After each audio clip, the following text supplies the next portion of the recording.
Leuk, merci om te komen. Denk je. Zoals je weet zitten we een beetje in moeilijkere papieren tegenwoordig, de laatste tijd. En ik zou eventjes gewoon vandaag willen samenkomen om het eventjes aan te tonen. Want zoals je hier ziet, dit zijn onze gemiddelde kijkcijfers tegenwoordig. Je ziet hier sterk een evolutie naar beneden toe. En natuurlijk, minder kijkcijfers is minder geld. Ja. Over geld gesproken, sorry. Ik mag je loon niet vergeten. Oh, eindelijk. 50 cent. Oh, super. En de cola, voilà, ideaal. Merci, cola. merci, eindelijk. Lang verwacht. Ja, kijk, sorry, einde van de maand, hè. Ja. Dat is altijd zo. Dus, we hebben ideeën nodig. Ik weet niet wat er aan de hand is met ons kanaal, maar we zijn niet de goede richting aan het uitgaan. Ja, wat mij al wel eens opgevallen is... Dit is uw gewicht. We zijn laag begonnen en je ziet dat dat toch wel naar boven aan het gaan is.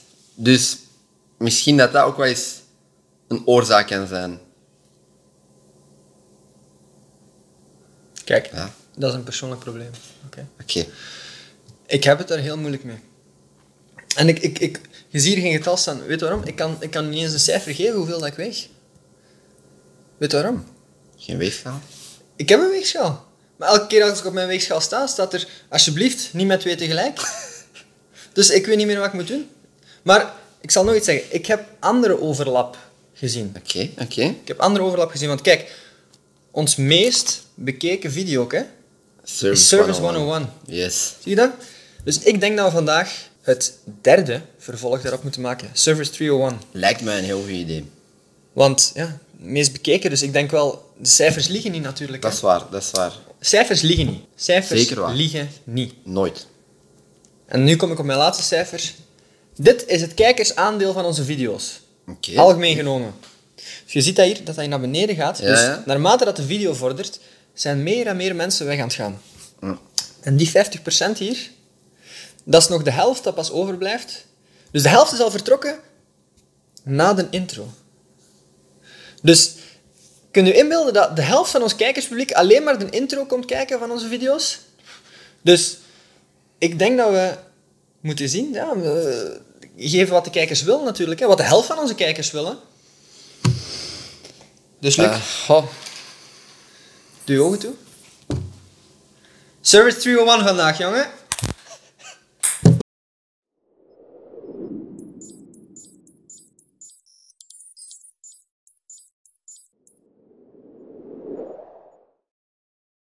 So hello everybody, welcome back. I am here, I'm in Antwerp, in the Kilipong hall of my sponsor, and today we're going to be looking at Service 301. If you've watched the previous 2 videos of the series, then you know that this series doesn't look into a particular serve, but more so is going to look at general principles that are applicable to almost each and every serve. And today we're going to look at 4 of those principles. And the first one will be to not look at where you're going to serve. And this usually is a problem with some specific serves, some unexpected serves, such as a long serve. So before somebody serves a long serve, they're going to try to reorient or reorientate, depending on what the right word is, I'm not sure. If they're going to serve long, they're going to look at where they're going to serve. And of course, yeah, that's a huge tell. An opponent can easily pick up on this. And see, that's another way of sort of camouflaging your serve. You sort of need a routine, something which you can rely on before every serve that is practically the same almost each and every time, so that you don't give away what you're going to do before you're even stepping to the table, before you're even serving the serve. So, second of all is to know how to follow up the serve correctly. And this is not me talking about strategical tips or any things like that. No, it's about the technical aspect of how to follow up your serve. And mainly 2 aspects come into play. Your height or your positioning and your center of gravity. So how do you really do that? Let's just start with the center of gravity. Well, it's very important, as it always is in table tennis, to stand on the front of your feet, to not lean too much backwards, because then when you get a long ball or a ball with a lot of pressure on it, like a flick or a really aggressive long push, then you're going to fall back because you're standing on your heels like that. But if your center of gravity is shifted forward to the front of your feet, that is much better, and that leads to you being able to adapt or to be able to react to any shot, to any receive. So after a serve, when you play a serve like that, you can't just stand too flat-footed. You really have to pay attention that you're leaning forward so the next shot you can play is not only done correctly, but you can also put some aggression in it. You can also play it aggressively. And then second of all, the height. That is very important because basically the principle you should adhere to when you're serving is that you should be able to play any third ball, wherever it's coming, without adapting too much. You should be able, from the position you're standing after your serve, you should be able to react to any receive. So that means that you cannot stand too high. Because let's say, for example, you get a half-long ball in your forehand. And I come back from after my serve and I'm standing too high. The ball is coming this low. This is where I'm supposed to touch the ball. And from here, I really cannot push myself off. So that means that I have to get down first, play that ball, lift that ball up. And by then, the ball would have dropped too much. And I cannot play with any quality.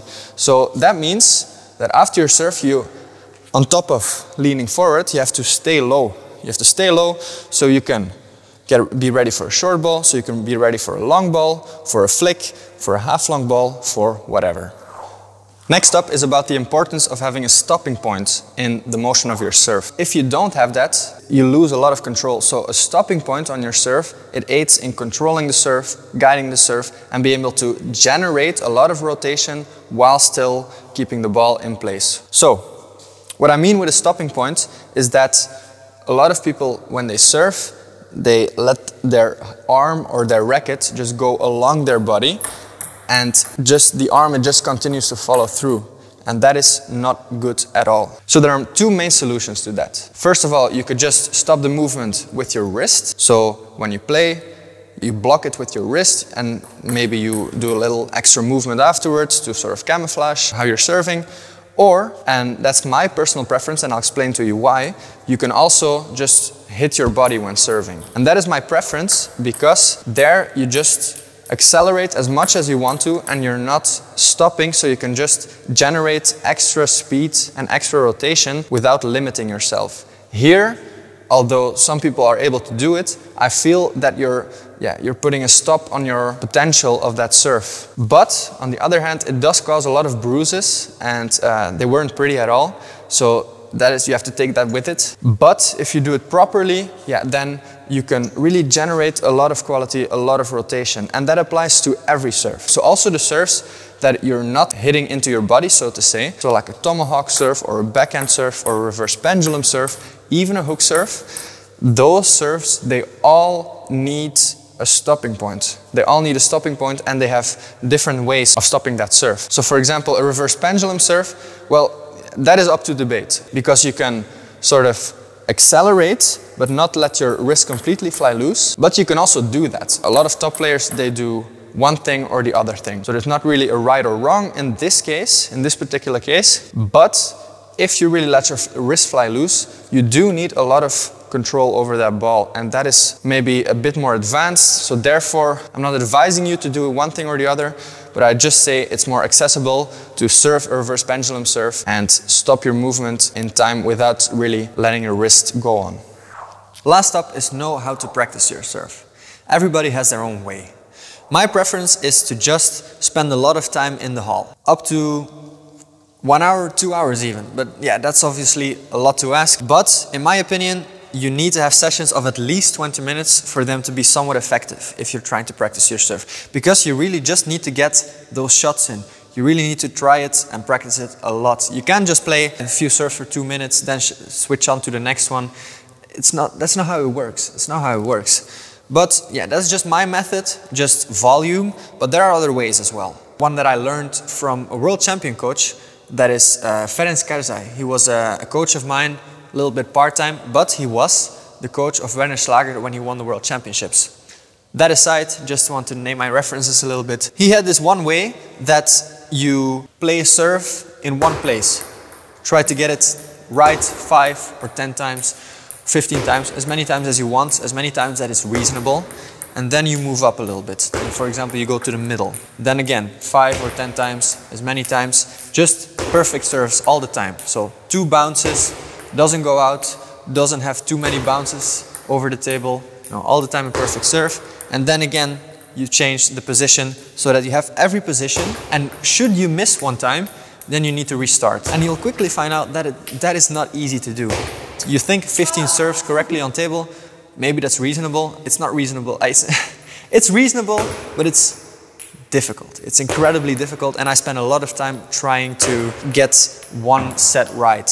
Another way I like, at least, is that if you're uncomfortable with a certain serve, if you're still trying to practice it and it's not going as fluid, as natural as you'd like, then try to find one spot on the table that fits you well with that serve already, or a certain rotation on that serve that fits you well already. And from there on, you try to have these tiny, tiny, tiny incremental steps to gradually move on to where you're having problems with. So for example, if I'm just serving a side spin serve, just for reference, for example, I have no issue whatsoever with serving diagonal, but to serve down the line, a lot of things go wrong. Okay, then we start there from the diagonal, then you move 5 or 10 centimeters to the right, and then you try to find out, okay, what's the thing that I do differently?